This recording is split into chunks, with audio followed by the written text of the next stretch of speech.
Muy buenas tardes, muchas gracias por su presencia. Desde luego, la participación de los medios de comunicación. Tenemos el privilegio de tener con nosotros a William Robinson.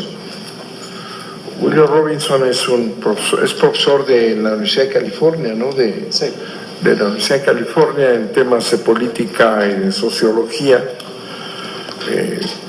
Tiene una obra escrita muy amplia. Es un experto en el capitalismo global. Es un tema en donde se ha desarrollado el capitalismo global, la globalización. Y adelanta una serie de temas que están hoy en el mundo entero, que es realmente es un tema de gran actualidad. Tenemos el Brexit, globalización, tenemos la elección del Partido Laborista con un avance enorme sobre el tema mismo, globalización, ¿no? Tenemos el tema de las elecciones recientes de Francia, que nos lleva permanentemente a este tema. Hay que decir de México que nos están globalizando más de lo que quisiéramos, ¿no? En algún momento en nuestro trabajo descubrimos a William Robinson y nos dimos cuenta que había muchísimas coincidencias en lo que estamos haciendo aquí en México nosotros en relación con el régimen policíaco militar, ¿verdad? Con las hegemonías que nos estaban dominando cada vez más, ¿verdad? Y encontramos que no era un tema estrictamente mexicano la militarización, por ejemplo, sino que lo describe perfectamente bien en toda América Latina. De manera que me dio muchísimo gusto encontrarlo, conseguir su obra escrita. Tiene un libro que es América Latina y el capitalismo global, y todavía hay otro más reciente que no tengo y que prometió que me lo va a regalar, ¿no? Que es el capitalismo, la crisis de la humanidad. Ese es el más reciente de sus libros, pero tiene muchísimos artículos, de manera que creo que concluyo diciendo lo que dije al principio, es un privilegio tenerlo aquí con nosotros. Viene acompañado de un compañero que también tiene muchísimas coincidencias con nosotros, va a estar participando en esta plática como lo hacen siempre. Muchísimas gracias. Quedas, William, libre para decir lo que quieras, comentarlo, y después está planeado una amplia posibilidad de preguntas y respuestas que seguramente enriquecerán esta plática. Y muchas gracias, nuevamente muchas gracias por estar con nosotros. Está su señora aquí que la acompaña, por ahí anda la esposa, la señora, que está aprendiendo español muy rápidamente. Muchas gracias. A ustedes, muy buenas tardes a todos y a todas. Y funciona bien el micrófono.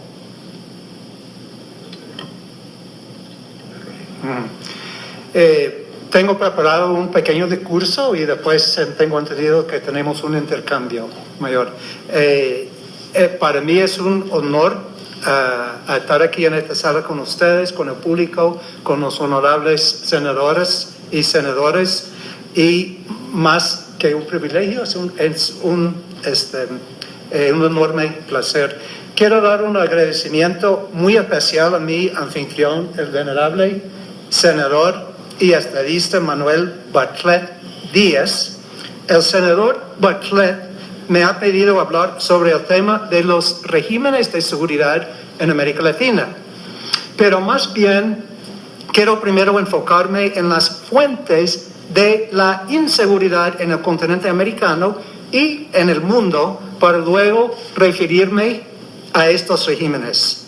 Somos testigos hoy día alrededor del mundo, en nuestra América, en Estados Unidos, en México, de la creciente descomposición de los estados democráticos, de la crisis de la gobernabilidad, de la pérdida de la legitimidad y del colapso del tejido social. Desde la crisis financiera mundial de 2008-2009 vienen estallando conflictos sociales y políticos alrededor del mundo y que hoy día tienden a intensificarse hasta generalizarse en las Américas y alrededor del mundo. Ahora, hay 3 tipos de crisis que analizamos en la sociología. El primero es cíclica, es decir, el ciclo empresarial. Estas crisis recesionarias se producen aproximadamente cada 10 años. El segundo tipo de crisis es estructural, llamada así porque la única salida es la reestructuración del sistema y de sus principales instituciones.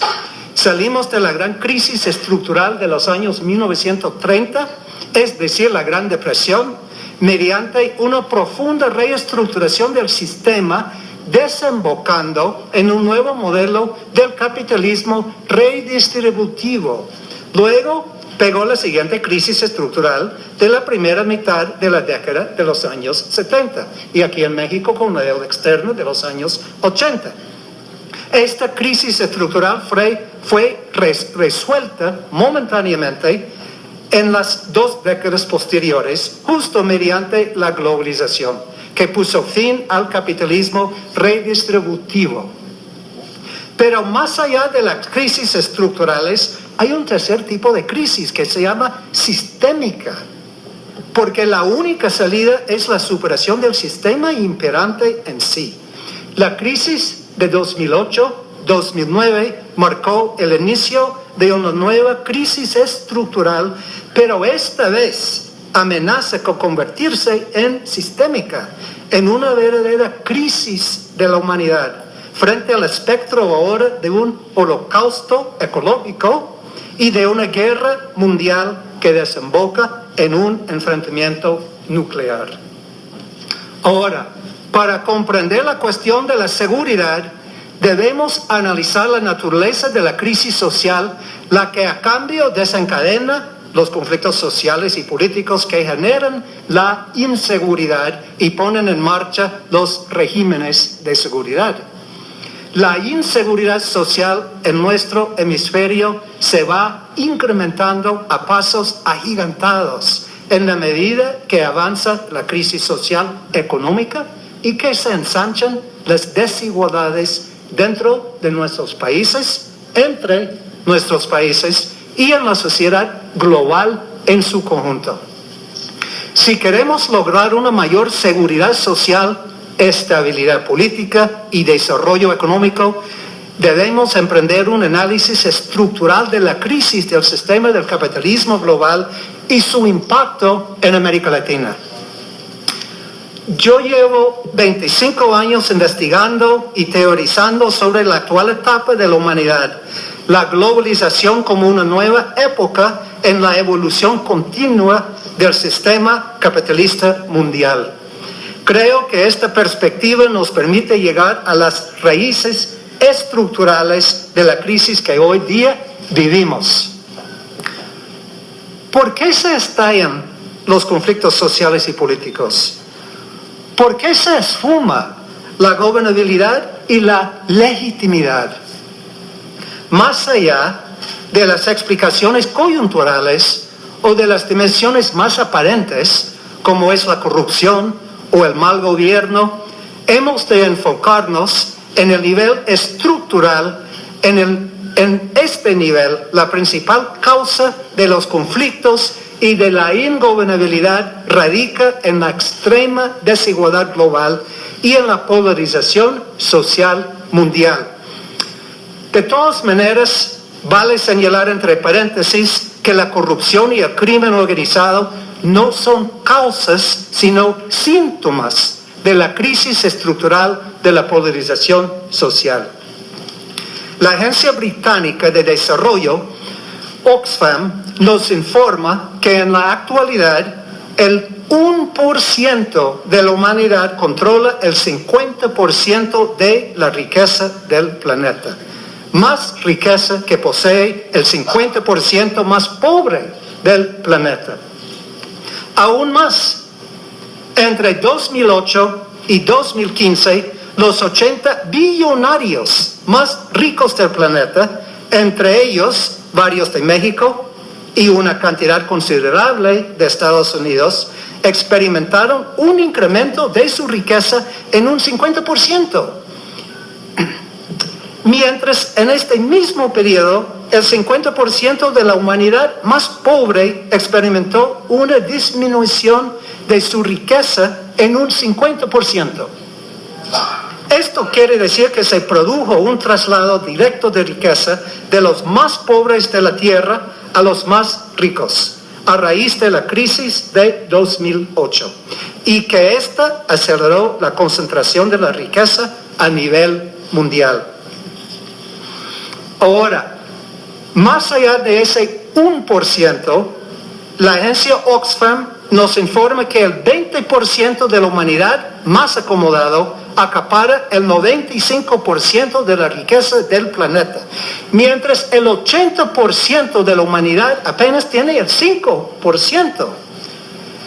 Esta magnitud de la polarización social transnacional nos pasma, nos deja atontados. Y aquí el nuevo división tripartita de la humanidad. Mientras el 1% controla los recursos del planeta, el 20% más acomodado encuentra su nicho y hasta la prosperidad en este orden social global.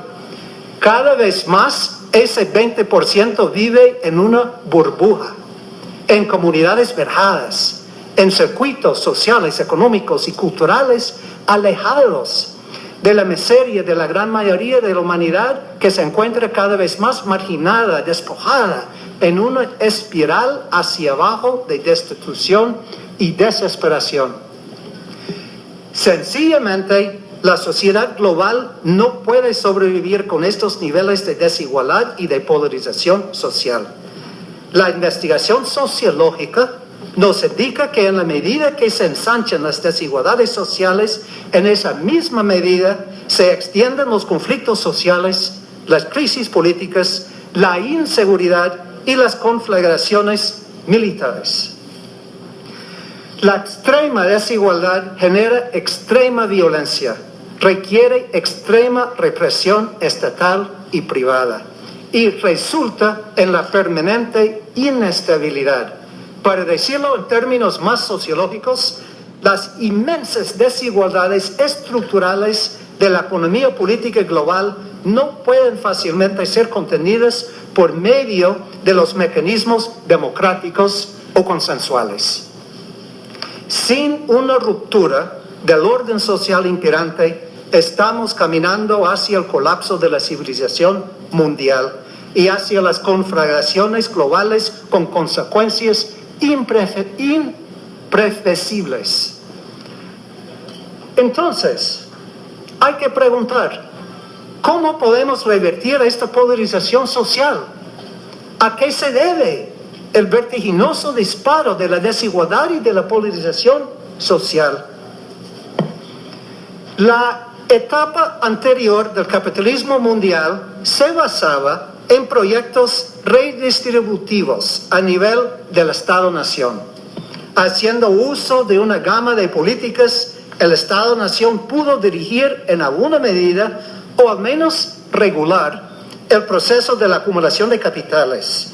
Los Estados lograban captar y redistribuir los excedentes en función del bienestar social y del desarrollo, es decir, el Estado arbitraba distintos intereses sociales alrededor de proyectos del capitalismo nacional.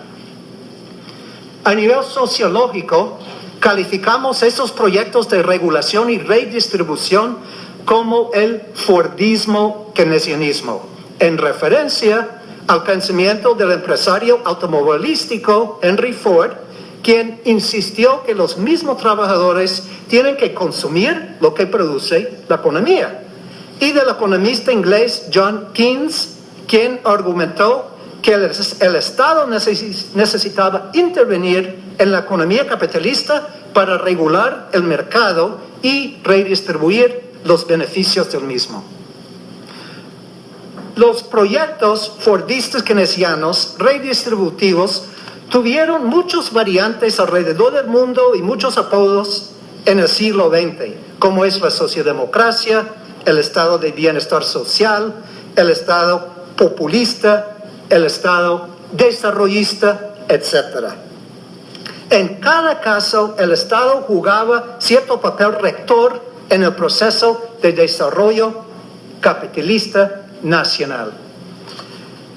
Pero ahora la globalización vino a socavar los proyectos nacionales. El capital se globalizó, es decir, se fugó de los encierros y las reservas del Estado-nación, de tal manera que los estados nacionales ya no pudieron intervenir en los circuitos de acumulación para captar los excedentes y redistribuir los beneficios, ni para poner algún orden a la anarquía del mercado y de la acumulación desenfrenada.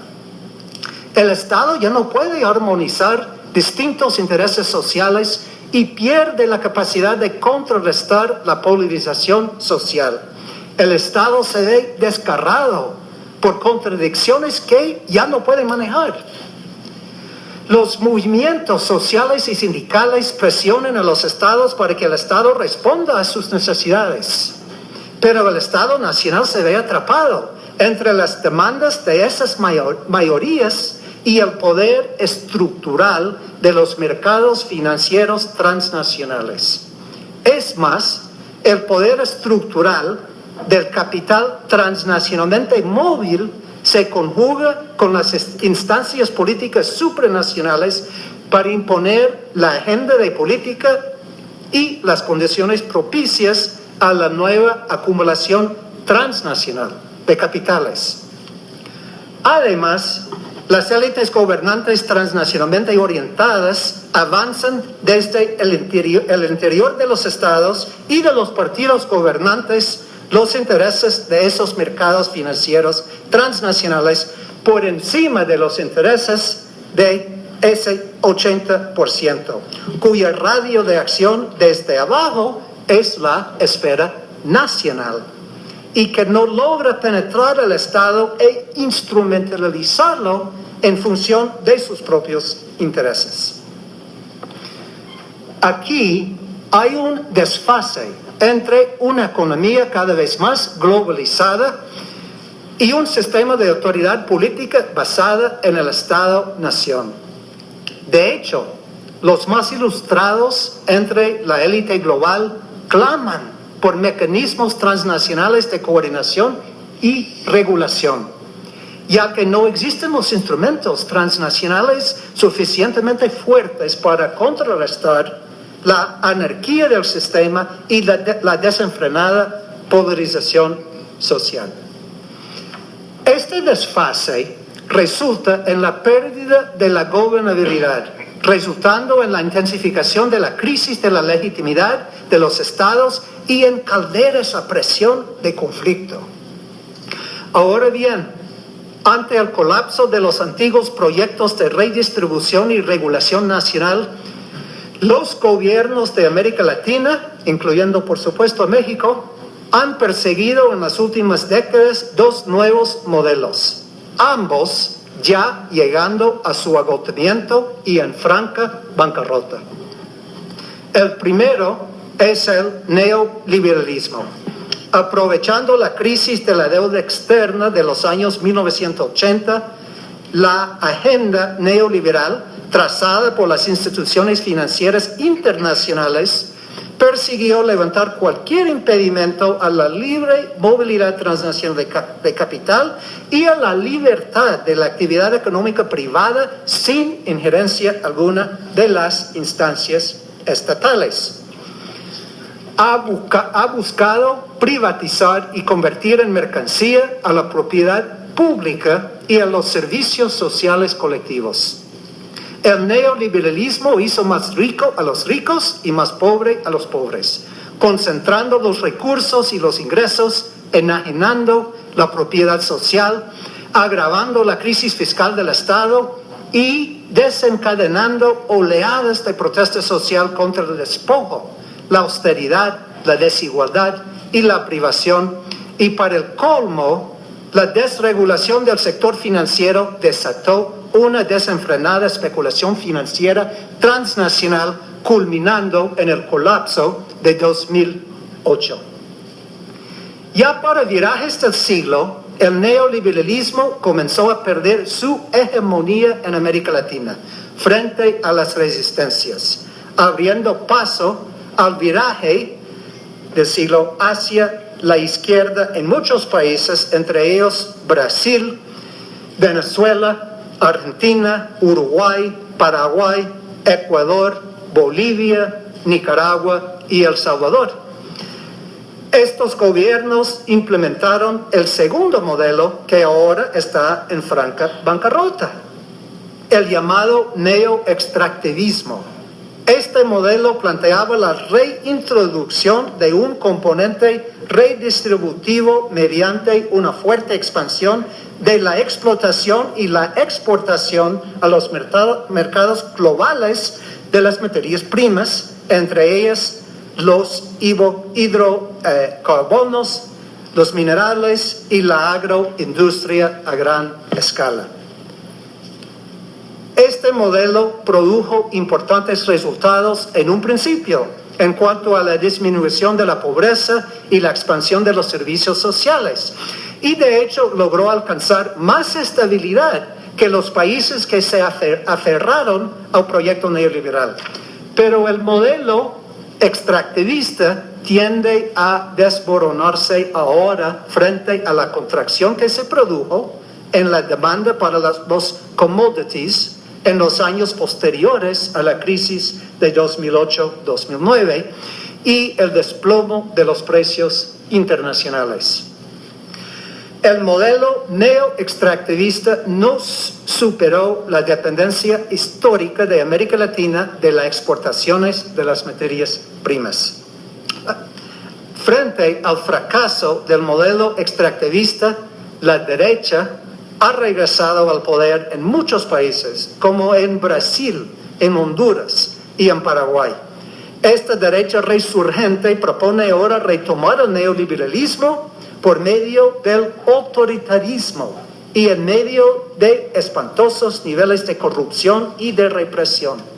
En Brasil, por ejemplo, el gobierno ultracorrupto de Michel Temer decretó este año el congelamiento del gasto social por un periodo no menos de 20 años, al mismo tiempo que incrementó el gasto militar y policíaco. Estos patrones en nuestra América reflejan los procesos en curso alrededor del mundo. Ni México ni Estados Unidos quedan al margen de estos patrones.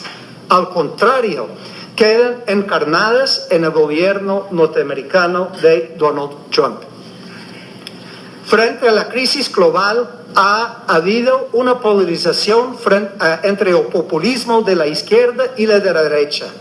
Más allá del populismo, sin embargo, el programa del gobierno de Trump representa la respuesta ultraderechista y autoritaria, y algunos dicen neofascista, a la crisis. Por un lado, el programa económico de Trump, lo que la revista The Economist calificó de Trumponomics, abarca la desregulación total, fuertes recortes en el gasto social y hasta el desmantelamiento de lo que todavía queda del Estado social, la reducción de los impuestos a las empresas y a los pudientes y mayores subsidios estatales al capital privado. Es decir, el programa propone el derrocamiento de lo que queda del Estado social fordista keynesiano y el triunfo definitivo del neoliberalismo autoritario. Ahora bien, el discurso populista y nacionalista de Trump, si bien no se le puede hacer caso omiso, es más artimaña discursiva que sustancia. Las élites políticas y económicas en Estados Unidos no quieren ni pueden dar marcha atrás a la globalización y a las interdependencias que ésta acarrea. La economía global es una vasta red de cadenas de subcontratación y de outsourcing. Todos los países, incluyendo por supuesto México y Estados Unidos, han sido integrados a un nuevo sistema globalizado de producción y de finanzas. El gobierno de Trump, al igual que los gobiernos de América Latina y de otros continentes, enfrenta la contradicción que ya mencioné anteriormente, el desfase entre una economía globalizada y un sistema de autoridad política basada en el Estado-nación.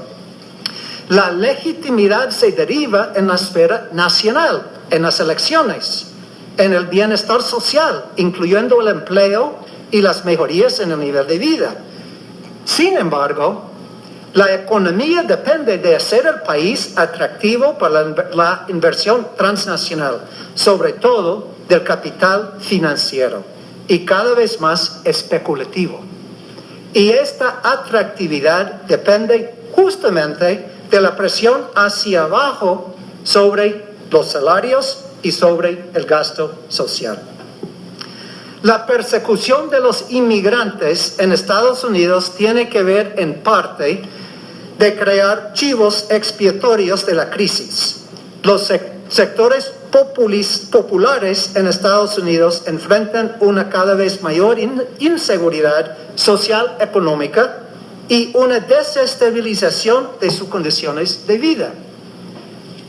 La gran pregunta: ¿cómo mantener la legitimidad entre esos sectores? En parte con un discurso populista y nacionalista, y en parte con un discurso racista que canaliza la base social de Trump hacia una conciencia racista de su condición y de su deterioro. Lo que han llamado el trumpismo representa una recomposición de fuerzas políticas y discursos ideológicos frente a la crisis. De la misma manera, somos testigos de dicha recomposición en nuestra América y alrededor del mundo. Mi temor es que vamos encaminados hacia un periodo de caos mundial, de grandes conflictos y trastornos profundos, si no revertimos la tendencia hacia la extrema polarización social. Dada esta polarización de ingresos, el mercado global no puede absorber lo que produce la economía global. Frente al estancamiento consecuente, el sistema gira hacia dos mecanismos que sostienen la expansión económica a corto plazo. Uno es el crédito entre aquel 20% de la humanidad que anteriormente yo mencioné, ese 20% acomodado. Pero el crédito llega a sus límites. Estados Unidos ha fungido como mercado de última instancia para la economía global. Pero la deuda de los consumidores estadounidenses llega ahora a los 13 billones de dólares, rebasando el nivel récord de 2008 en vísperas del colapso financiero.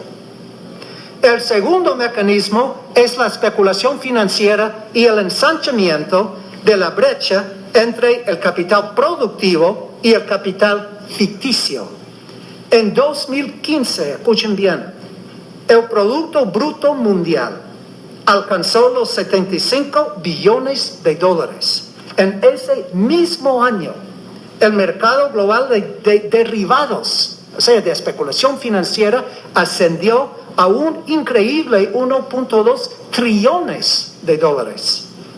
Esta inestabilidad estructural subyacente de la economía global ha llevado a muchos a predecir otro colapso.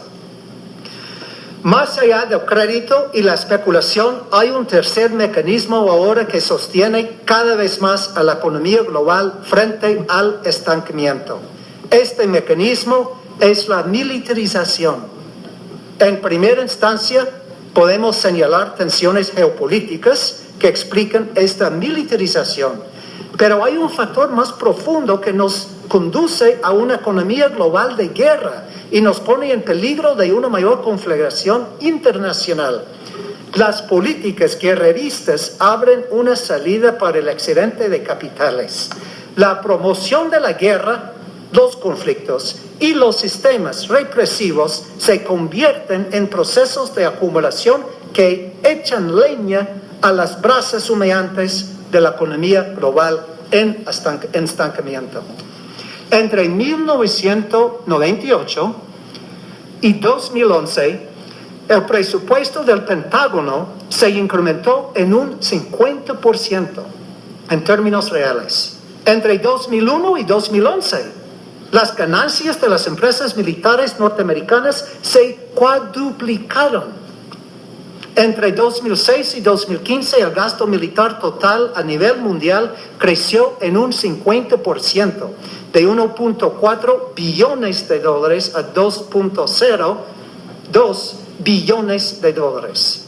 Es decir, estamos viviendo una economía global de guerra. La dependencia de la economía global del gasto militar es cada vez mayor y surgen poderosos intereses en fomentar conflictos militares y los sistemas de control social y represión en función de hacer ganancias. Esto da un preocupante impulso hacia la guerra. La compañía Corrections Corporation of America es la principal contratista para construir y administrar los centros de detención de inmigrantes en Estados Unidos. El día después del triunfo electoral de Trump, las acciones de esta compañía se dispararon en un 40%, dada la promesa de Trump de llevar a cabo deportaciones en masa. Asimismo, apenas horas después del ataque de la Armada norteamericana que llevó a cabo el pasado 7 de abril contra Siria con misiles Tomahawk, las acciones de la firma Raytheon, la cual produce dichos misiles, subieron en $1,000 millones. Y centenares de firmas privadas de Estados Unidos y de otros países hicieron ofertas para construir el muro entre México y Estados Unidos. Y durante su visita a Arabia Saudita, en el pasado mayo, el presidente Trump anunció un acuerdo para vender $110,000 millones en armamentos a ese país. Estos pocos ejemplos, y hay muchos más, indican que hay poderosos sectores privados que tienen intereses en cambiar el clima político, social e ideológico hacia la generación y el mantenimiento de los conflictos sociales, tal como en el Medio Oriente y en América Latina, y en la expansión de los sistemas de guerra, de represión y de vigilancia. Para estos intereses, las tensiones bélicas internacionales representan no peligros, sino más bien oportunidades. Aquí hay confluencia preocupante entre la militarización en función de la economía y la militarización en función de enfrentar los conflictos generados por la polarización social que ya hemos analizado. Es decir, la necesidad de contención de las explosiones sociales se une con los intereses de sectores económicos y sus agentes políticos para producir el impulso hacia la guerra. Temo que estamos encaminando hacia la guerra permanente y un estado policíaco global. Es decir, sin un cambio de rumbo, corremos el peligro de la sirianización o la yemenización de la sociedad global. En nuestro continente, ya lo estamos viendo, estas tendencias en Brasil, en Venezuela, en México, entre otros lugares. Acordémonos que América Latina es el continente que registra los niveles más altos de desigualdad social y un nivel superior de concentración de los recursos en pocas manos. Finalmente, las tensiones internacionales están llegando a extremos. Hay puntos calientes en el Medio Oriente, en la península de Corea, en el mar del sur de China, en la región fronteriza entre Rusia y la OTAN, dada la extrema imprudencia de Trump y los generales guerreros que forman parte de su gabinete y que tienen cada vez más autonomía, existe un peligro de que un incidente no previsto sea la chispa de una mayor conflagración internacional. En fin, la única salida a la crisis global y al peligro de los conflictos y las tensiones internacionales se escalen fuera de control es un proyecto transnacional regulatorio y de redistribución de la riqueza y del poder junto con nuevos modelos de democracia. Hay que abrir los espacios cerrados donde se concentran el poder y el privilegio. Hay que transformar el sistema global imperante. Solo así podemos hablar de verdaderos regímenes de seguridad ciudadana y pública. Estoy convencido, como sociólogo y como ciudadano de nuestra sociedad global, que esta es la única salida para la humanidad. La pregunta es, ¿tenemos la voluntad de optar por esta salida y la inteligencia de hacerla realidad? Gracias. Muy bien.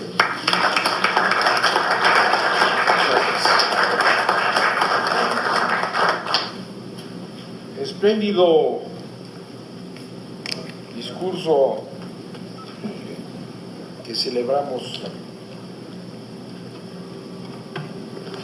y ya esperábamos precisamente este planteamiento que vamos a discutir. Yo le preguntaría al doctor Juan Manuel Sandoval si quiere hacer algún comentario, que conoce la obra y ha estado muy vinculado al doctor. Sí, muchas gracias. Efectivamente hemos venido trabajando con William algunas cuestiones al respecto, profundizando mucho en su línea de trabajo teórica para analizar y ver cómo en México se instrumenta precisamente estas políticas económicas y militares.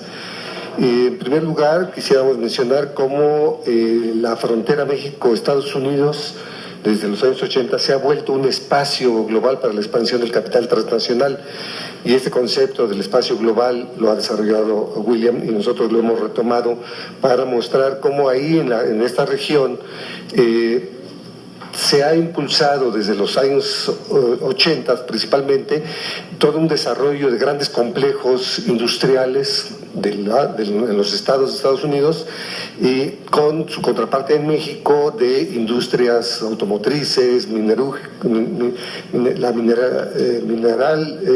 etcétera, y también a través de las maquiladoras, ¿no? Como desde entonces en México se han venido ensamblando partes para la industria militar de los Estados Unidos, y hoy en día, a partir de la entrada de México al acuerdo de Wassenaar en 2012, el acuerdo de Wassenaar es un acuerdo de supuesto control de armas convencionales, pero los países miembros de ese acuerdo son productores y comercializadores de productos militares o de bienes de uso dual, que pueden ser para el uso comercial o para uso militar. Entonces tenemos hoy en la frontera de México con Estados Unidos, sobre todo, muchas industrias de la industria aeroespacial, electrónica, automotriz, vinculadas al complejo industrial militar de los Estados Unidos, que está en toda esta región de ambos lados. Y este espacio global, ¿verdad?, tiene esa especificidad de una acumulación militarizada, ¿no? Entonces, el control de esa región, ¿verdad?,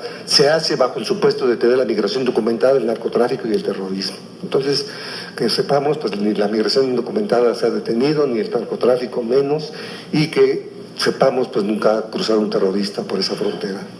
Pero sí hay una situación en la cual se derivan además estos complejos, de ese complejo industrial militar, complejos como el de la migración con estos centros de detención o de la seguridad. Por eso el interés de fortalecer el control de la frontera con muros, con el uso de drones, etcétera, etcétera, que esto alimenta pues estas industrias militares.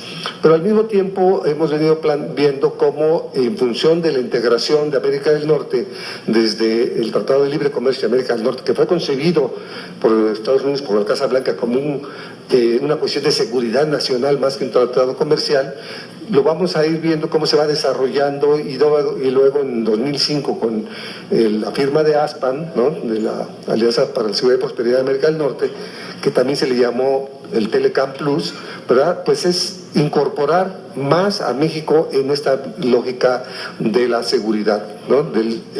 Después de los ataques del 2001 en Estados Unidos, pues se impulsa lo que se llama el perímetro de América del Norte, un perímetro de seguridad, se impulsa el Comando Norte, ¿no?, que ya venía planteándose desde los años 90, y esto tiene que ver con la cuestión de impulsar un proyecto de integración a nivel continental, promovido por Estados Unidos en el famoso ALCA, ¿no?, la Alianza para, el Acuerdo para el Comercio y en América Latina, el cual quedó de alguna forma frenado en el ámbito comercial, no completamente, porque se han venido firmando muchos acuerdos bilaterales y multilaterales, pero hay otros dos aspectos que estaban en ALCA y que no han sido muy considerados. ALCA fue acordado en Miami en diciembre del 94 por casi todos los países de América del continente, con Estados Unidos, a cabeza excepto Cuba, ¿no? Y en ese ALCA hay tres ejes muy importantes. Uno es el libre comercio, que no se logró a través de ese gran acuerdo, pero sí a través de estos tratados bilaterales y multilaterales. Pero hay otros dos que han venido empujando muy fuerte, que son la promoción de la democracia, o sea, de la poliarquía, esta visión de las élites, de la visión de la democracia simplemente reducida al espectro político electoral, y la de seguridad regional, ¿no?, que ha venido impulsándose a través de las cumbres de ministros de defensa de las Américas, que se inicia en el 95 en Williamsburg. Todos esos acuerdos que se toman en esas cumbres vienen en términos de una colaboración entre todos los ejércitos del continente, incluyendo ya las Fuerzas Armadas mexicanas, a partir de cierto momento que van teniendo mayor acercamiento, y van en función de atacar cuestiones desde delincuencia organizada, terrorismo, etcétera, y otras cuestiones establecidas en lo que se considera aquí una cuestión muy importante en la propuesta para la iniciativa esta de seguridad interna de este país, de promover la seguridad multidimensional, ¿no? Se promueve la cuestión de la seguridad multidimensional en el Plan Nacional de Desarrollo y en otras cuestiones, y precisamente en esa iniciativa diciendo vamos a impulsar la seguridad multidimensional. ¿Qué quiere decir esta cuestión? En las cumbres de ministros de Defensa de las Américas de Chile, 98 y otras más, se planteaba la necesidad de reestructurar la seguridad regional de la OTAN, de América, de todo el continente, ¿no? Y se empieza a promover que esta seguridad tiene que cambiar, y en una conferencia especial que se llevó a cabo por parte de la OEA aquí en la Ciudad de México, ¿verdad?, en el 2003, en octubre de 2003, se acordó impulsar la cuestión de la seguridad multidimensional como la nueva forma de seguridad regional de la OEA, a la cual se adscribirían todos los ejércitos del continente. ¿Y qué quiere decir la seguridad multidimensional? Pues que es un peligro o un riesgo a la seguridad, tanto en la cuestión del terrorismo, seguridad, la delincuencia organizada, el tráfico de personas, de drogas, etcétera, pero también los llamados desastres naturales, la pobreza y otros aspectos más. Entonces resulta que ahora ser pobre es una cuestión de seguridad nacional. Y esta seguridad multidimensional ha sido adoptada en todo el continente por parte de la cuestión de la seguridad regional de la OEA, y es la que está en el centro de la cuestión de la seguridad interna de esta ley que se está impulsando. Estados Unidos desde los 90 también viene promoviendo la cuestión de un comando norte, ¿verdad? Porque decía, bueno, cuando una vez que se cae, se derrumba el bloque soviético, se acaba el Pacto de Varsovia, etcétera, dice, pues ya no hay necesidad de esa política de contención que tenía que hacer Estados Unidos en Europa, y dice, el riesgo ahora es dentro de los propios Estados Unidos, porque el terrorismo puede llegar ahí. Y se plantea la necesidad de un comando norte en el cual participara México y Canadá. No es sino hasta después del 2001, ¿verdad?, en 2002, cuando se crea el Departamento de Seguridad de la Patria, que se impulsa la creación de ese Comando Norte. Y ese Comando Norte ha venido impulsando la participación de México en sus reuniones, ¿no? En sus oficinas allá en las Rocallosas, ¿no? En Colorado, ¿verdad? Cada rato van los comandantes o los secretarios de seguridad, de defensa y de marina allá. Pero hay una cuestión que va mucho más allá que eso, ¿no? A partir de la iniciativa de Mérida, que se establece en términos de la lucha contra el narcotráfico y de la famosa guerra contra las drogas, se viene impulsando más una colaboración por parte de las Fuerzas Armadas Mexicanas con Estados Unidos a través del Comando Norte. Pero el Comando Norte, que junto con el Comando Sur que se reestructura, van a actuar de una manera de consumo en todo el continente, con la participación de todas las Fuerzas Armadas y Marinas en acciones o en maniobras en todo el continente, incluyendo ahora la reactivación de la cuarta flota, ¿no? En todo el continente. Y una cuestión importante que viene a plantearse ahora con este nuevo gobierno es cómo ya el Comando Norte y el Comando Sur van a tener acciones concretas muy específicas en todo el continente y en particular en la región que va de la frontera de México con Centroamérica.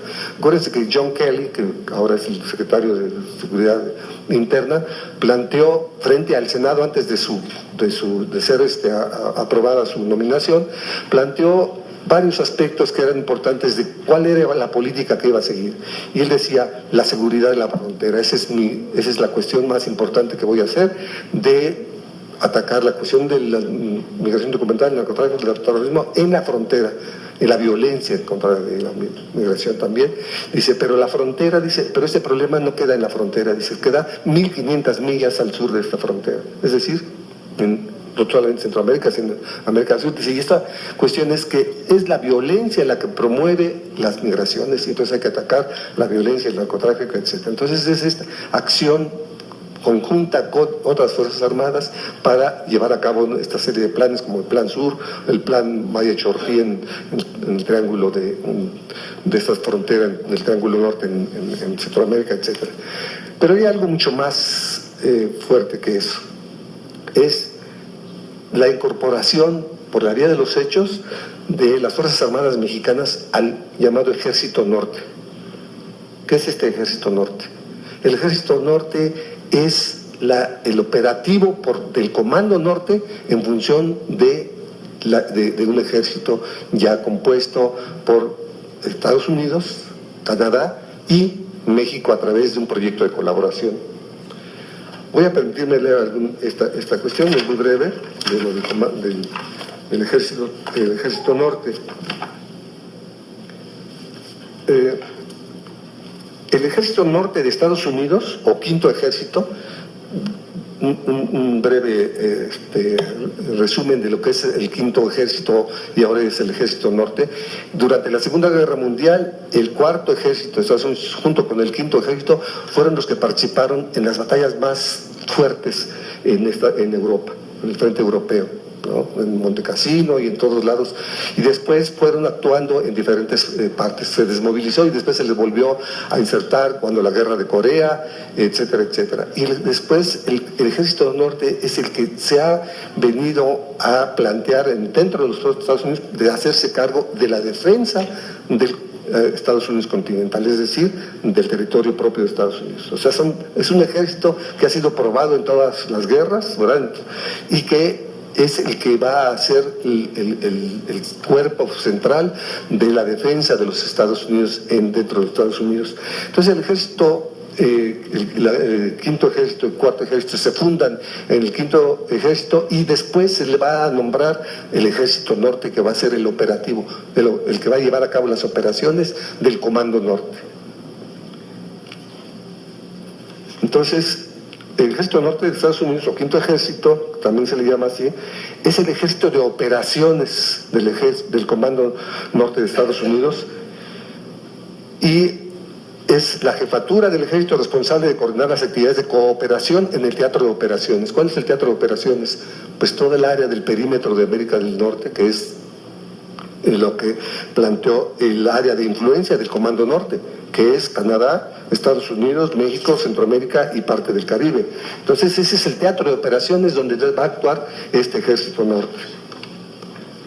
Dice, responsable de coordinar las actividades de cooperación en el teatro de operaciones con ejércitos extranjeros dentro del área de responsabilidad del Comando Norte, que es esta área que he mencionado.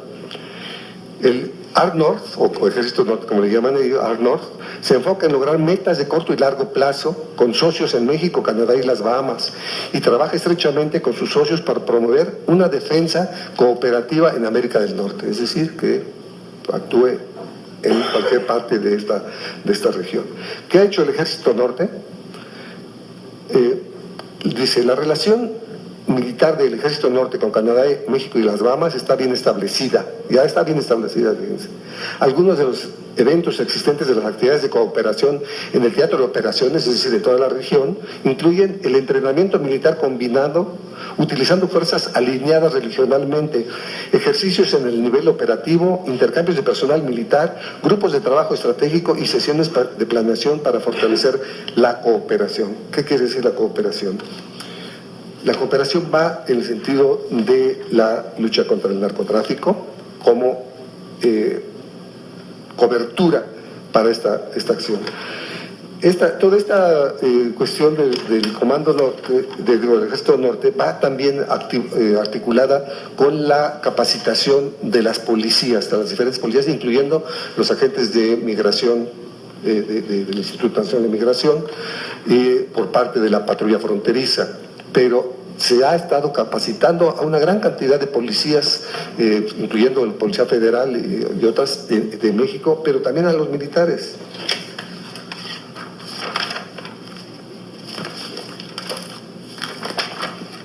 Durante el 2013 y 2014, las Fuerzas Armadas de Estados Unidos dieron entrenamiento militar a más de 5.700 policías y soldados en unas 45 locaciones en Estados Unidos y al menos 10 sitios en México. El Ejército Norte entrenó a más de 300 soldados mexicanos en tiro al blanco, con rifle, operaciones urbanas y cuidado de heridos en combate durante la primavera y el verano de 2014 en San Miguel de los Agüeyes, 55 millas al norte de la Ciudad de México.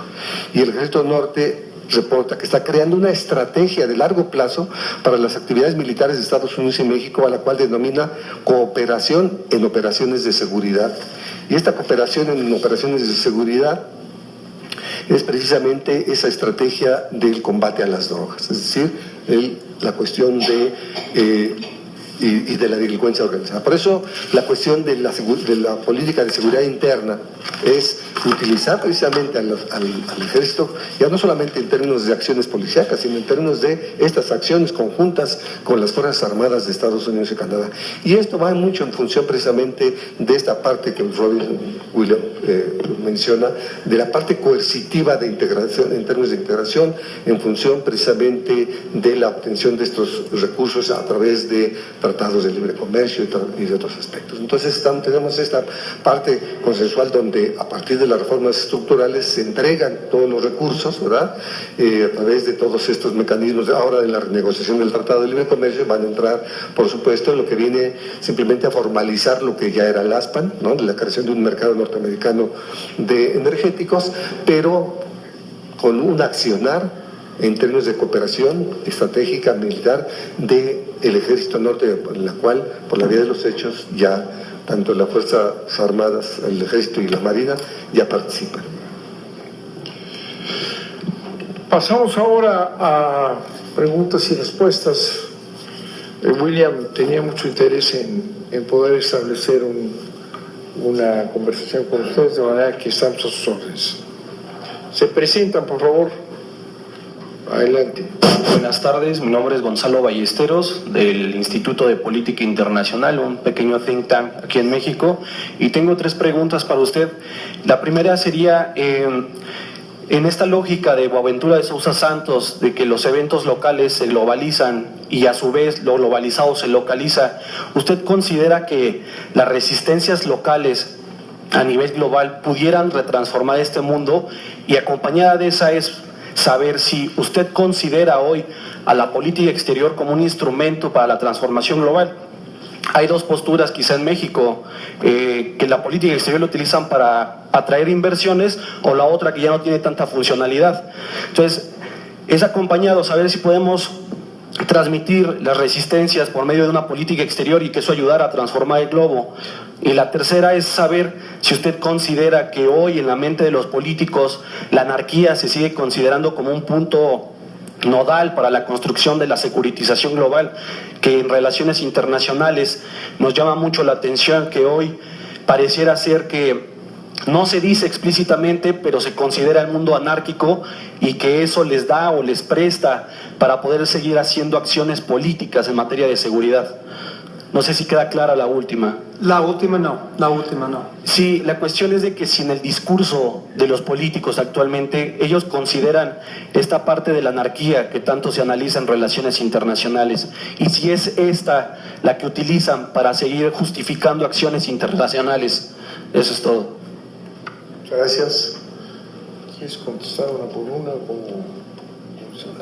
Quizás dos preguntas. A ver, otra pregunta ya.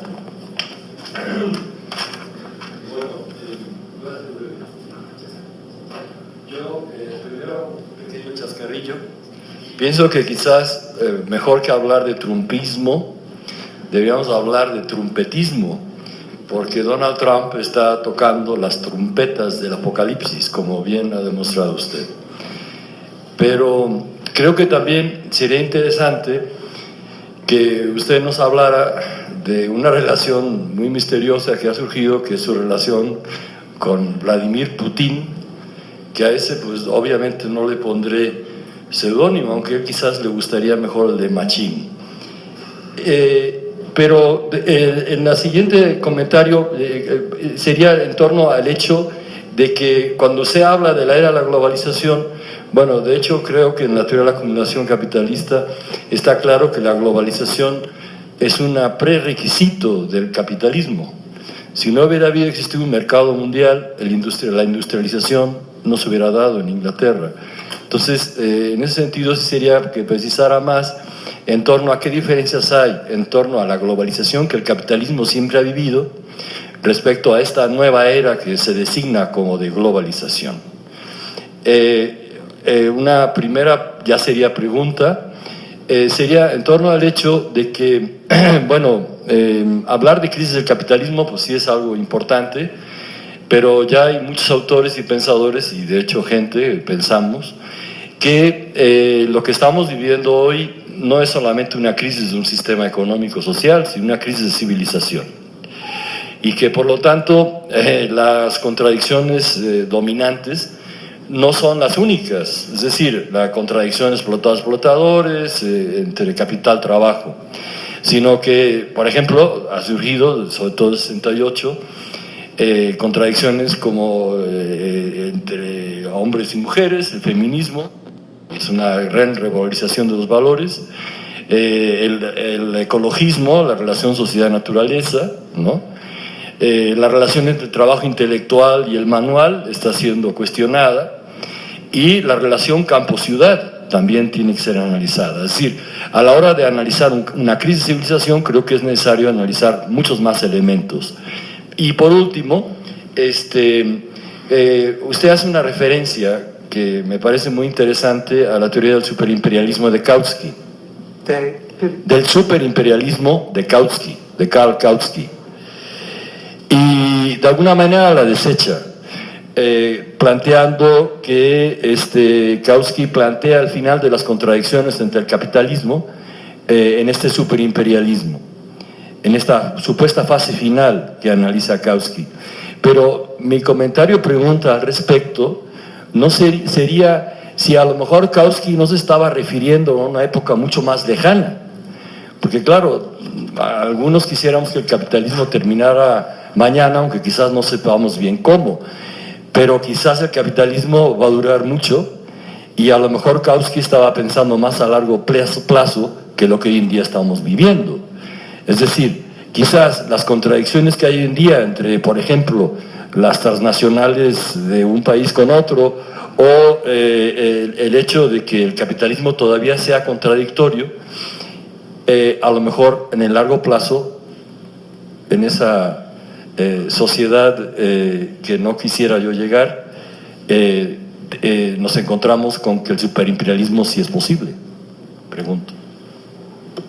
Sí, muy buenas preguntas. Mira, primero en cuanto a la cuestión local, de las resistencias locales, es decir, nacionales, y las resistencias globales, de acuerdo con mi análisis, yo podría estar equivocado, pero por supuesto nosotros luchamos en nuestras comunidades, para la mejoría de nuestras comunidades, primero. Después luchamos a nivel nacional, y como yo decía, ese desfase entre sistemas políticos nacionales y economía globalizada es una contradicción fundamental.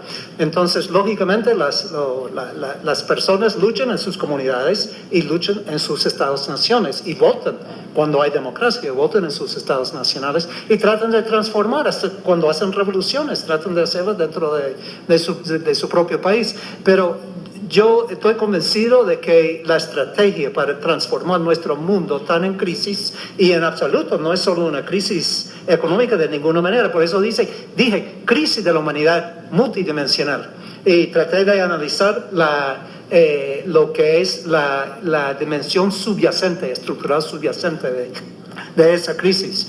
Pero yo creo que cualquier lucha local tiene que vincularse con las luchas transnacionales, nacionales. Pero a cambio, las luchas nacionales para la justicia social, para la transformación verdaderamente democrática, y no quiero decir votos entre élites que controlan el proceso, tiene que después vincularse con luchas transnacionales. ¿Cómo hacer eso? Yo no tengo otra receta. Yo como académico, como sociólogo crítico, trato de analizar lo que enfrentamos. Pero yo no tengo la respuesta, o sea, la receta, el formulario para hacer eso. Pero en definitivo, en el siglo XX, siglo XIX se hablaban la Revolución Mexicana se dio en el país mexicano, ¿verdad? Y entonces las revoluciones se daban a nivel nacional, los movimientos sociales a nivel nacional, pero hoy día se tienen que vincular con proyectos de transformación transnacional. Y lo interesante es que las mismas élites transnacionales, me refiero a los que van a Davos una vez al año, los que son los ejecutivos de las corporaciones que controlan la economía global, pero además las élites políticas y las élites intelectuales. Estoy hablando como personas como Jeffrey Sachs que diseñó el primer proyecto neoliberal a nivel mundial cuando se fue a Bolivia. Después Jeffrey Sachs fue encargado de ir a la Unión Soviética cuando se colapsó y diseñar la terapia de shock, o sea, el neoliberalismo en Rusia, etc. Y él en algún momento hasta funcionó el Fondo Monetario Internacional. Otra persona como Joseph Stiglitz era vicepresidente del Banco Mundial y diseñó políticas neoliberales para América Latina y a nivel global. Ahora, personas como esas y a varias otras que eran figuras del pensamiento neoliberal a nivel global, ahora han cambiado porque han reconocido que todo el sistema se va a colapsar, está en crisis, si no en cambio de rumbo. Y entonces lo que quiero decir, hasta las élites transnacionales que ayudó a llevarnos a esta crisis, hasta ellos reconocen de que necesitamos una transformación fundamental, y eso abre perspectivas también de que vincular nuestras luchas nacionales en pos de la justicia social con luchas transnacionales y de hecho con algunos elementos de lo que yo llamo la élite global que reconocen una necesidad urgente de cambios estructurales en el sistema. Ahora, lo de la política exterior, política exterior de un Estado es reflejo de los grupos sociales, políticos clasistas que controlan la política del Estado. Entonces, lógicamente, la política exterior de un Estado que se está militarizando, que es autoritario, etcétera, va a reflejar esos intereses. No estaba tan entendido de eso de la pregunta alrededor de la política exterior. Regresamos a eso en un momento. Quiero hablar del trumpismo trompetismo y de ese de Rusia. Porque por un lado es una farsa total. ¿Y por qué digo es una farsa? Les voy a hablar sin pelos en la lengua. Estados Unidos ha intervenido en los procesos electorales de al menos 100 países alrededor del mundo. Yo te preparé todo un libro, mi primer gran libro salió en 1996, era sobre las nuevas modalidades de intervención electoral de Estados Unidos alrededor del mundo. Y desde el 96 se ha intensificado. Entonces, como una farsa de que los gobernantes norteamericanos ahora se sienten ofendidos que otro país interviene en su propio proceso electoral. No estoy justificando esa intervención rusa, pero eso es primero. Pero segundo, también hay que entender una cosa muy, muy interesante. La élite norteamericana, política y económica, pero aquí me refiero sobre todo a la élite política en Washington, ha perdido la hegemonía. Hay una crisis de hegemonía en Estados Unidos que no hemos visto desde los años 30, de la Gran Depresión del siglo pasado. Y de hecho, algunos han comentado, yo también, de que si sigue su propio rumbo, no, vamos a decir, es una crisis de la magnitud de la guerra civil norteamericana. Ahorita no militar, no a nivel militar, pero esa magnitud de crisis. La élite no sabe qué hacer y permíteme explicarla, hablando como sociólogo, pero también como partícipe en los movimientos a favor de la justicia social en Estados Unidos, de que ha habido, las grandes capas norteamericanas han tenido la comodidad en el siglo XX. ¿Por qué? Porque Estados Unidos es el país imperialista que saquea y hace pillaje alrededor del mundo. Toda esa riqueza ha hecho de que sube el nivel de vida del norteamericano típico. Pero ahora se viene para abajo. Y esa es otra cosa de Kautsky, para vincular las 3 puntos en una sola respuesta, que realmente ya en Estados Unidos lo que eran las capas privilegiadas, o sea, de la gente común y corriente, de la gente de la clase trabajadora, se viene para abajo. Y esos sectores ya no le da legitimidad al sistema norteamericano.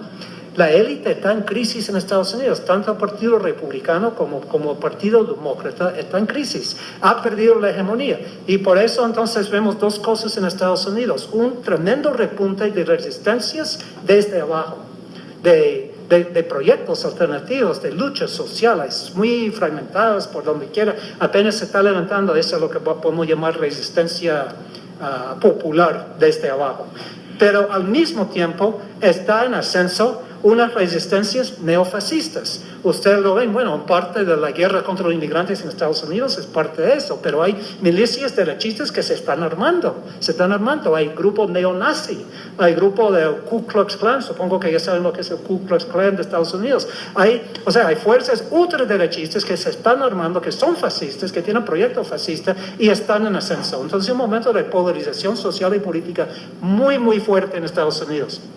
Entra Trump, y Trump trata de captar su base social en lo que son esas fuerzas neofascistas, ultraderechistas en la sociedad civil norteamericana. Y entonces por eso decía de que su discurso es populista y su discurso es nacionalista, pero su programa es más bien pasar al autoritarismo para imponer y profundizar el neoliberalismo. Así que Estados Unidos está en crisis. Hay 3 posibilidades que podría pasar. Uno, destituyen a Trump. Y Trump tiene una imprudencia que realmente espantan a los mismos grupos dominantes, o sea, la misma élite en Washington. No saben controlarlo y se meten, no sé cuál es en muchos problemas, se mete la pata, decimos, no sé si es presión en México también, a cada rato. Y con eso entonces Trump podría ser destituido por lo de Rusia. Como digo, es en parte una farsa, pero en parte también podría ser destituido. Esa es una posibilidad.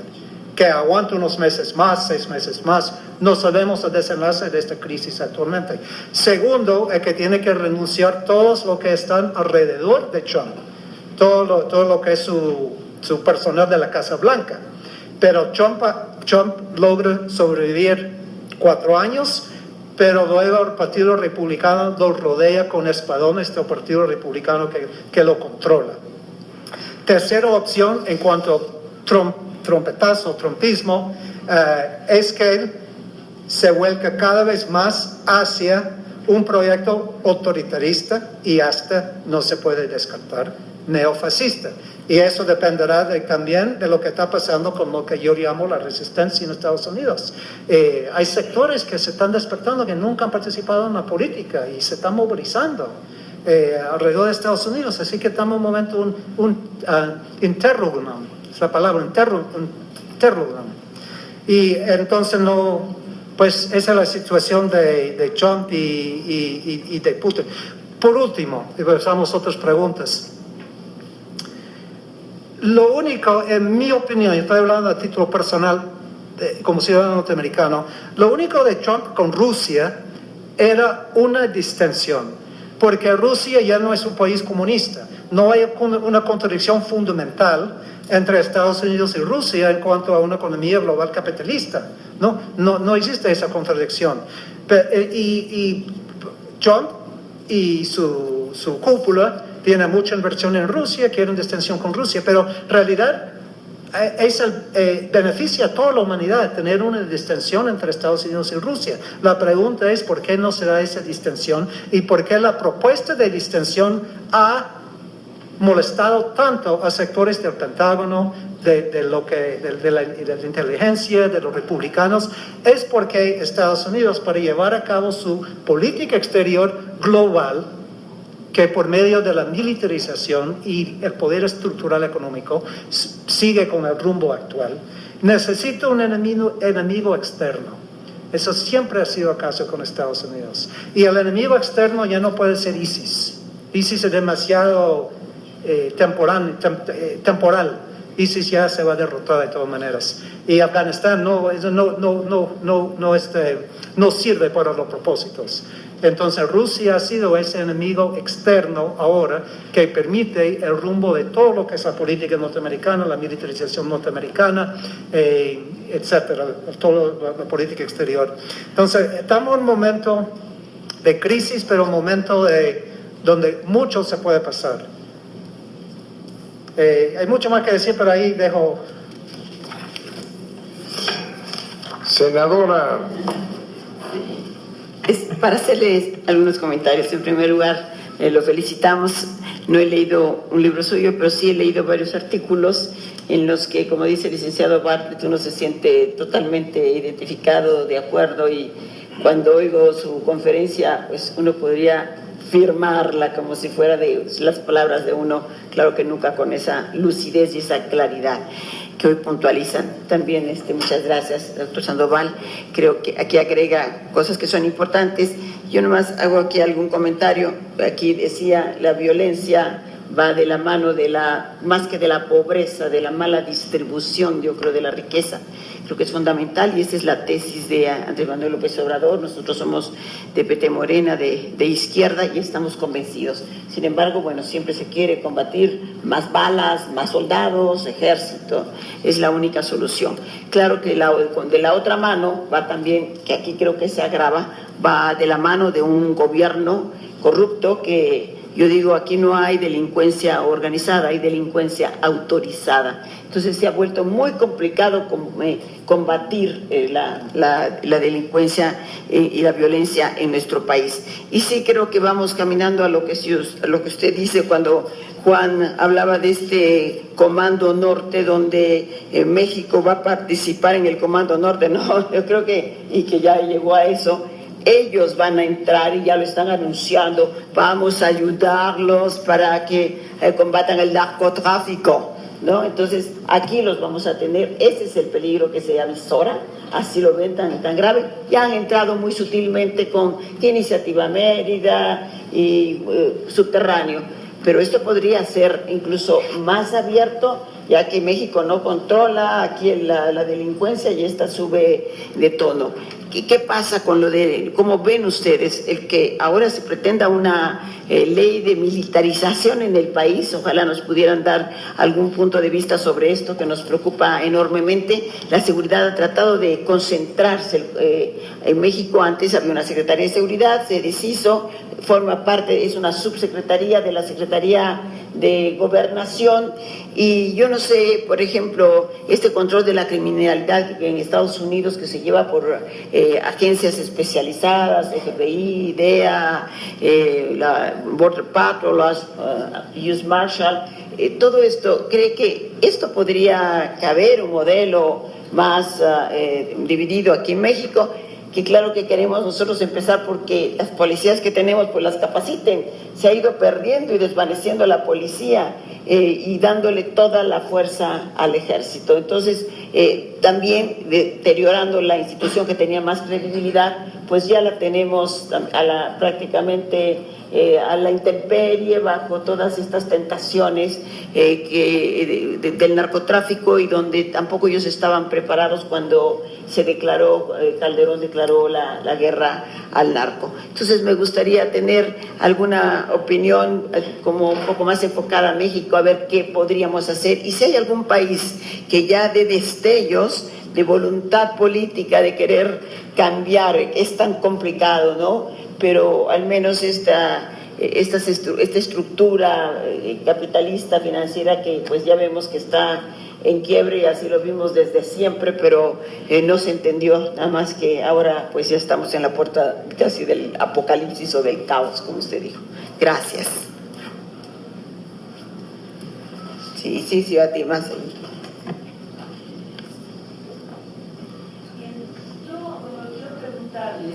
Perdón. Si ustedes han analizado si la ley de seguridad interior que se está impulsando actualmente en nuestro país corresponde centralmente al interés de provocar una mayor intervención militar de Estados Unidos en México, o si no corresponde a esto, si no corresponde centralmente a esto. Gracias.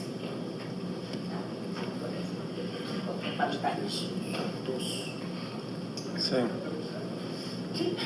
Si la ley de seguridad interior Yeah.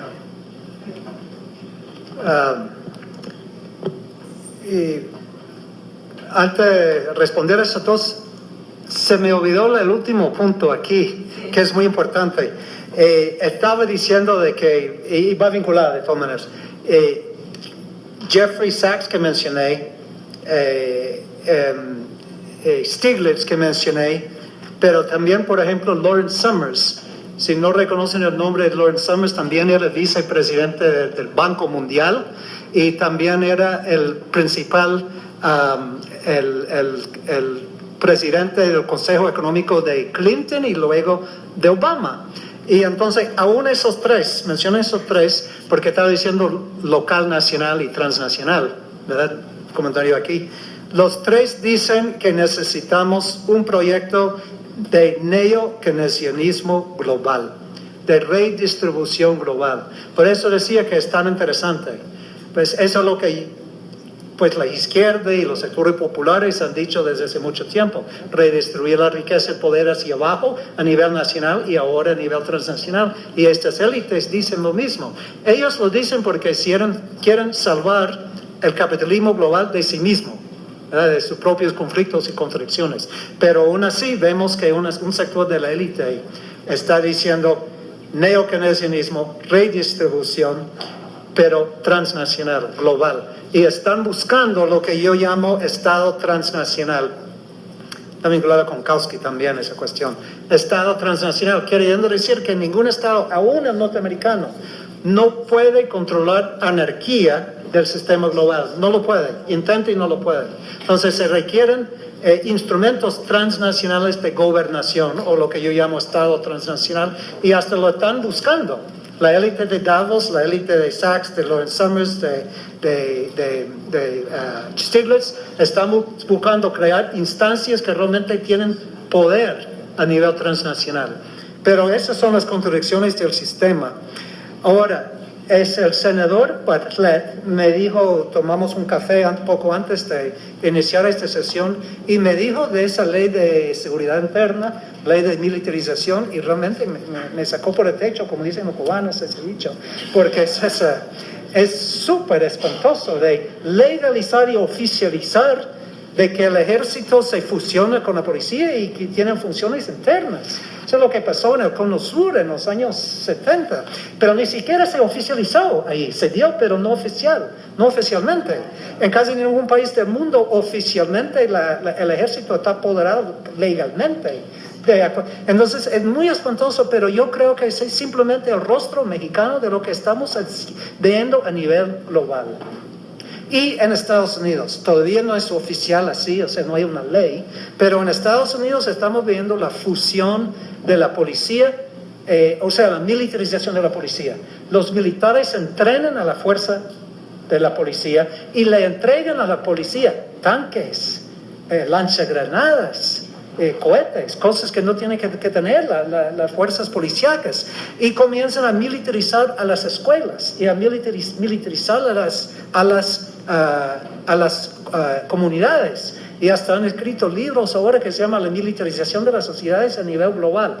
El modelo por donde vamos caminando, si no hay, y esto no es un hecho concluido, eso depende de nosotros, de lo que pasa. El modelo es Irak, y ahí Estados Unidos intervino en Irak, ocupó ilegalmente, todos sabemos eso, en Irak, pero en Irak reorganizaron a Bagdad, y en Bagdad, que es la capital de Irak, la parte donde vivía la élite iraquí, un 20% cuando más de los iraquíes, los nuevos gobernantes iraquíes que pusieron en el poder, las fuerzas militares y los gobernantes políticos de la ocupación construyeron lo que se llama la zona verde, no sé si ustedes se acuerdan, y en esa zona verde estaba tan resguardada que nadie ni nada podría entrar ni salir de esa zona, y afuera donde vivía 80% más de los iraquíes, muerte a diario, conflictos a diario, bombazos a diario, o sea, una pesadilla. Y entonces eso realmente es el modelo más global para esta militarización. Y hasta incluye cosas como control biométrico y ya sociedad de la vigilancia. Pero creo de lo que estamos viendo es que los grupos gobernantes reconocen de que ya se están dando, pero se vienen mucho más explosiones sociales que no pueden contener. Y eso requiere no solo fuerza policíaca, sino militarización legalizada, formalizada, institucionalizada. Eso es por eso yo hablo de Estado policíaco global. Pero había un punto que se me escapó aquí de la... Cuando vemos lo de la ley de seguridad interior y lo que se dice, parece que es un exceso solo hacer esos cambios solo para una cosa de contención social. Creo que ya hay suficiente fuerza por parte del gobierno como para que tuvieran que hacer una cuestión como la ley de seguridad interior. Parece un exceso. Se ha enfatizado mucho que es como contención de posibles protestas, pero realmente cuando uno ve las dimensiones de la ley de seguridad interior, pareciera que se proponen, sería tanto como matar chinches con metralletas. No tenemos esa capacidad de resistencia en el corto y el mediano plazo como para que requirieran una ley de seguridad interior con la premura y con la urgencia que lo están planteando. Entonces, a mí siempre me ha surgido esta duda de que un exceso así no parece obedecer solamente a una motivación de control interno de la protesta social, pero bueno, es una duda. A mí me parece que va mucho más allá de esto, por eso es la pregunta. Si ustedes ven que más bien se está tratando de hacer una legalización mayor de intervención militar, que ya la tenemos, pero una intervención militar más abierta de los Estados Unidos en nuestro propio territorio. Claro, sí.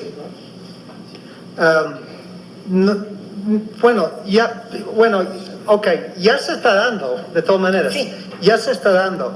No creo que va a haber, por ejemplo, una invasión de tropas. O sea, no lo necesitan ni lo quieren, ni es contraproducente para ellos en ese sentido. Pero lo que estamos viendo, y el doctor Sandoval también se ha referido ahora, pero también en sus investigaciones, a lo que es la creciente integración de los sistemas de seguridad y sistemas militares tras frontera.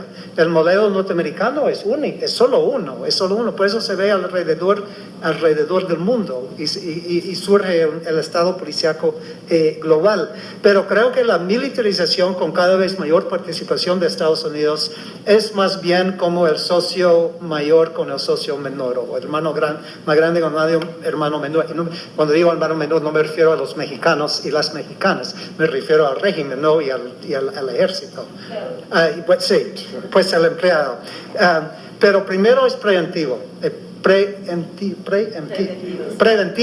Preventivo. Pero segundo, quiero volver al punto que hablé en la presentación, y es lo que llamo la acumulación militarizada. Y es cuando, como decía, ya la economía civil, la economía productiva a nivel global y en Norteamérica también, ya no puede seguir, entra en estancamiento. Entra en punto de tener otra crisis como 2008 o más grande aún. Y entonces la pregunta es cómo se va a seguir acumulando capitales, cómo se va a dar marcha adelante para una economía que está en mucho estancamiento, muy estancada esa economía. Y entonces parte de eso es hacer guerras, hacer conflictos.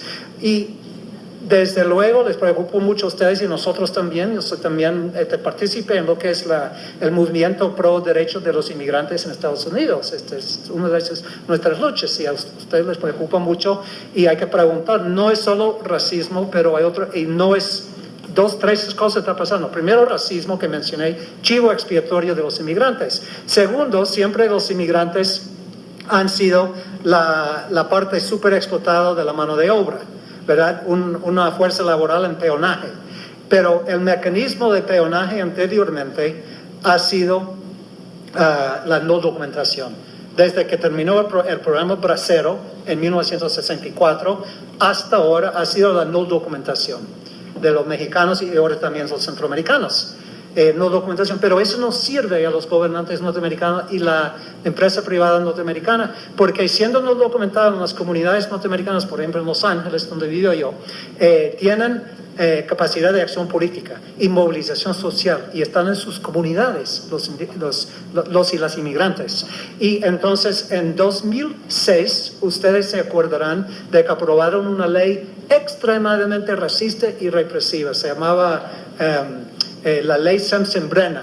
Iba a decir de que cualquier indocumentado es criminal, o sea, criminalizar totalmente, y cualquier persona que ayudara a un inmigrante no documentado también es criminal. Yo soy taxista, le doy un ride a un indocumentado, yo he cometido un crimen.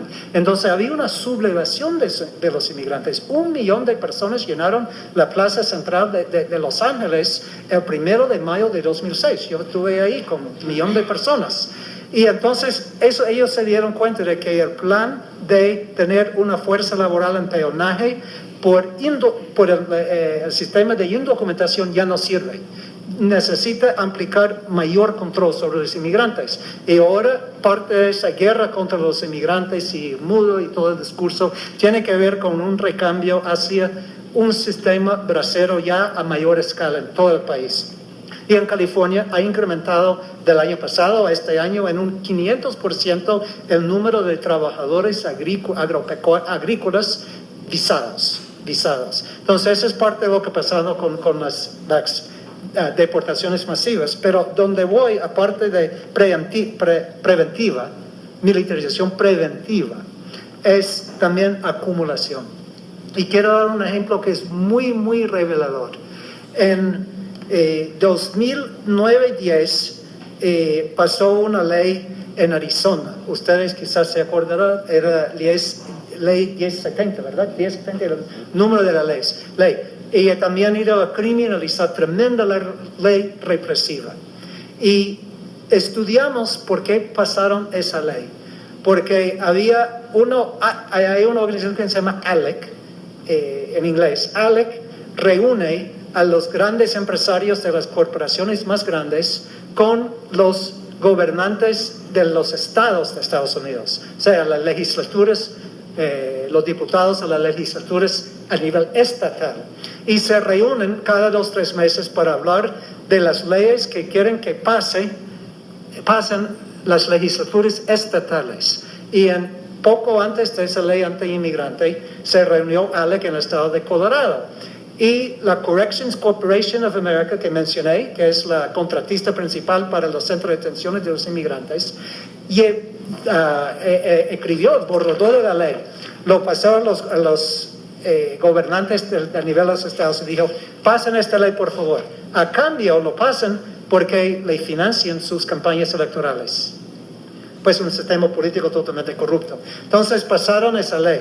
¿Y por qué lo pasaron? Porque cada vez que se detiene a un inmigrante, esa compañía recibe $100 por noche, por inmigrante detenido. Cada vez que se deporta 100 inmigrantes en un avión, no es un avión del gobierno norteamericano, son aviones privados contratistas. Y entonces lo que quiero decir es que frente al estancamiento de la economía, frente a la especulación que ya llega a sus fines, etc., cada vez más la militarización combina 2 cosas. Primero, la represión de las explosiones sociales, preventivamente y en la actualidad. Y se combina con una nueva forma de sostener la economía global. En nuestro caso, en América del Norte. En nuestro caso, es en América del Norte. Pero hay que ver analíticamente, estamos combatiendo con la militarización esas 2 cosas. La pérdida de hegemonía y control de los grupos élites y dominantes, por un lado, y por otro lado, una nueva forma de acumulación, una nueva forma de economía de guerra globalizada y bien arriesgada. Y por eso el momento es muy peligroso, el momento en que vivimos. Pero finalmente, hay que recordar de que cuando se dio el colapso de 2008, sucedieron 2 cosas. Uno, sucedió la respuesta del sistema, mayor escalada de represión, mayor militarización, pasaron más leyes represivas alrededor del mundo, pero también explosiones sociales y políticas y en muchos casos organizadas. Estamos hablando de la primavera árabe, bueno, agarró otro rumbo. Pero en ese momento la primavera árabe, en ese momento en América Latina, en ese momento en Estados Unidos vimos movilizaciones que no habíamos visto, aparte de 2006 los inmigrantes, en décadas, desde los años 60 y 70 en Estados Unidos. Y entonces viene otro colapso y tenemos muchos peligros, pero también tenemos muchas oportunidades de seguir adelante. Se está colapsando en América Latina, tanto como yo decía en la presentación formal. El modelo neoliberal ya había entrado en crisis. Tiene un repunte con el regreso de la derecha, pero está en bancarrota. No tiene posibilidades de resolver la crisis. Pero el modelo extractivista también ya no tiene posibilidades. Miren a Venezuela, miren a los países que han seguido ese modelo. Y entonces si viene otro colapso, la pregunta es ¿cuándo viene? No si viene, ¿cuándo viene? Se abren muchos espacios para una respuesta que no sea la respuesta de la militarización y la especulación financiera, que son los gemelos ahora de la respuesta a la crisis. Así que estamos, como decía, en una disyuntiva. Lo que quiero decir es que no todo es gris. Mi presentación en nuestro primer gira alrededor de los peligros que enfrentamos, pero todo al contrario, no todo es gris. Hay que recordar que el sistema enfrenta crisis de hegemonía. ¿Qué quiero decir con eso? No me refiero en ese caso a la hegemonía norteamericana, sí es el país dominante alrededor del mundo, se mete por donde quiera, pero quiero decir hegemonía en el sentido de que la gran masa de la humanidad ya no tiene confianza en su sistema, en el sistema, ya rechaza el sistema. Y eso es una precondición para un cambio más a favor de las masas populares alrededor del mundo. Vamos a ver si hay 2 preguntas más y ya. Pidiéndoles que sean breves, por favor, para que se pueda expandir el orador. Muchas gracias. Sí, buenas tardes, Sebastián Hernández. Mi pregunta va encaminada hacia ¿qué posición tiene respecto a la responsabilidad también muy grande de la sociedad civil en esta problemática? ¿Por qué hago hincapié en esto? Porque estamos hablando de una fragmentación estatal y una incapacidad del Estado de enfrentarse a estas nuevas dinámicas rapaces, ¿no?, que estamos viendo. Pero yo cuando escucho de la inestabilidad estatal me veo obligado a pensar en sociedad civil también. No puedo pensar en el Estado solamente como sistema de gobierno, ¿no? Entonces mi pregunta es, ¿qué papel jugamos la sociedad civil dentro de estas dinámicas? Porque lo que estoy identificando es que veo que está dándose esta dicotomía de seguridad-libertad. O sea, la misma sociedad civil está justificando la militarización, está justificando también por ejemplo, estas visiones de trompianas, ¿no? O sea, si bien hay mucha respuesta en contra de estas posiciones, también hay posiciones muy encaminadas hacia eso por parte de la misma sociedad civil. Entonces mi pregunta es, ¿cómo podemos enfrentarnos a esta fragmentación que está dando el Estado, pero desde nosotros mismos como sociedad civil? Esa sería Muchas gracias. mi problema. ¿Y más allá? Buenas tardes. Nuestro servidor Lázaro Bello Azora, profesor Williams Robinson, ¿qué elementos considera usted que debería incluir la política cultural mexicana para poder enfrentar los problemas de seguridad en este mundo globalizado? Gracias.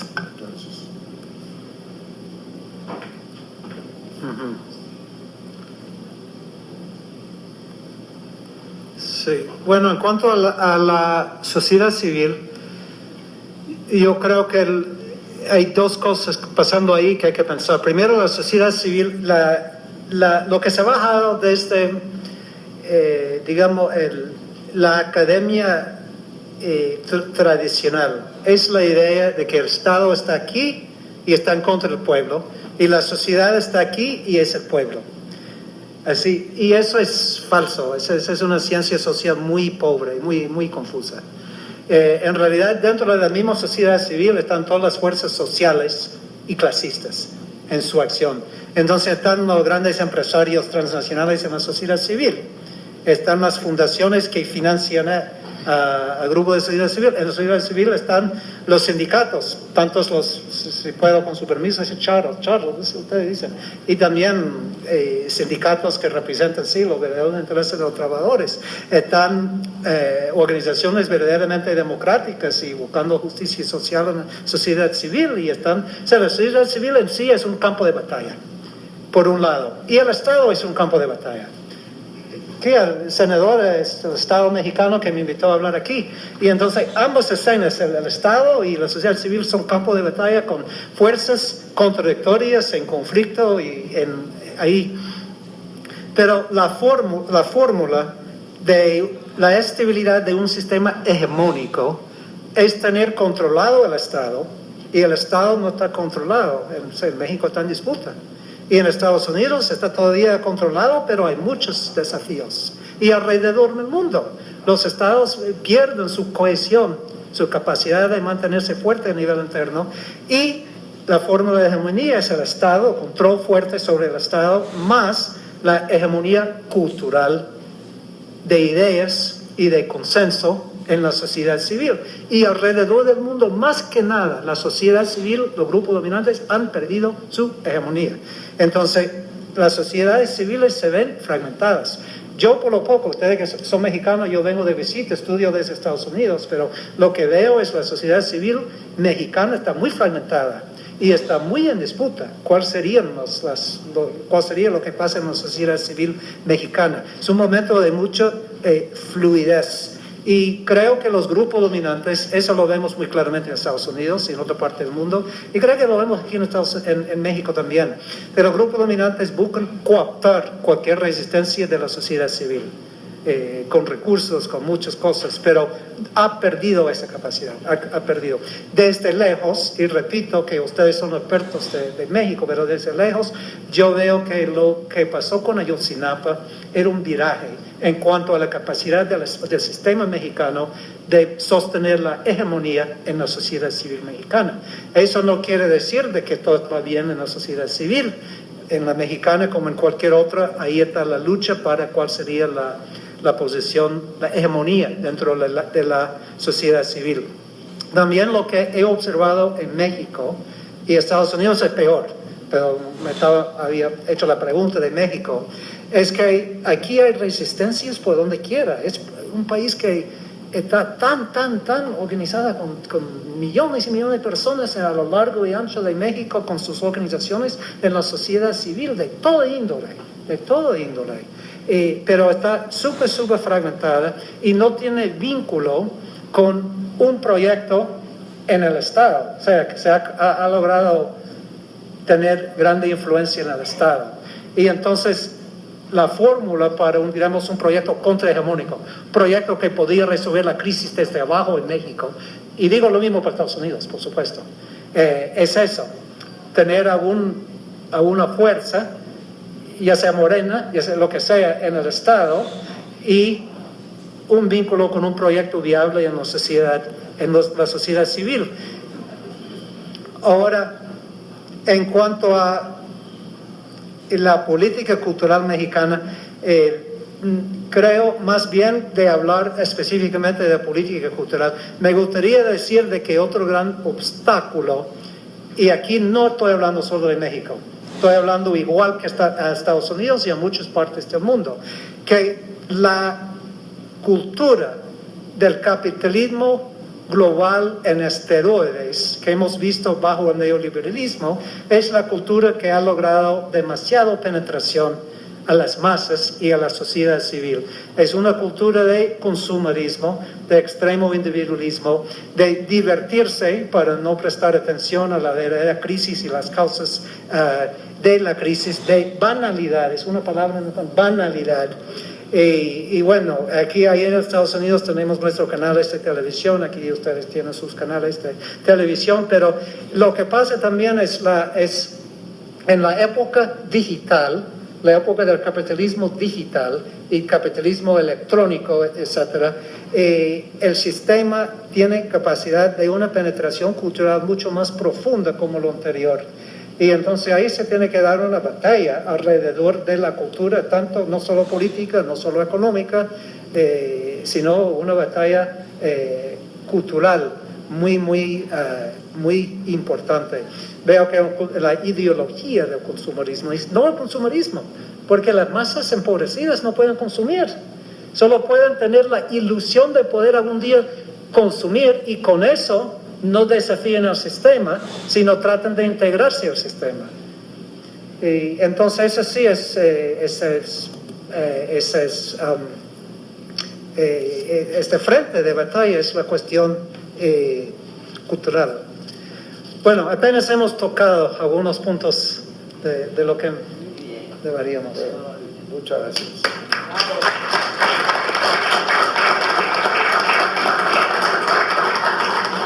Muchas gracias a William Robinson. Yo les recomiendo sus libros, sus artículos. Nos ha sido muy útil. Nos sentimos muy reforzados por sus conocimientos sobre el mundo actual y desde luego sobre América Latina y México. Muchas gracias. A ustedes, muchas gracias.